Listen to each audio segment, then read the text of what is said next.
ዛሬ ስለ 5 ሰው ልንገራችሁ። አንደኛ ተምሬያለሁ፣ እጽፋለሁ፣ አነባለሁ፣ እተርካለሁ፣ እተርታለሁ በትምህርት። ሁለተኛ በቆንጅና ቆንጆ ነኝ። አቋሙ ሎጋ፣ አፍንጫው ቀጥ ያለ በጣም ቆንጆ ሁለተኛ። ሶስተኛ በሀብት ሀብታም ነኝ። የፈለኩትን እበላለሁ፣ የፈለኩትን መኪና ነዳለሁ፣ ዓለም በእጄ ነች። ሶስተኛ። አራተኛ በሶሻል ሚዲያ ፌመስ ነኝ፣ በጣም ሰዎች ያውቁኛል። አራተኛ። አምስተኛና የመጨረሻው ምንድነው?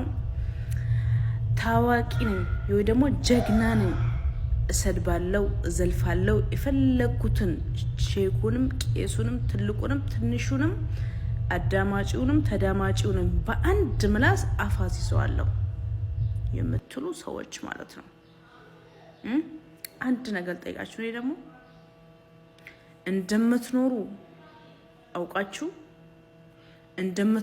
እንደምትሞቱ አምናችሁ መቼ እንደምትሞቱ ግን ያለማወቃችሁ።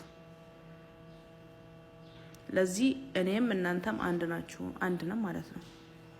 ገባችሁ?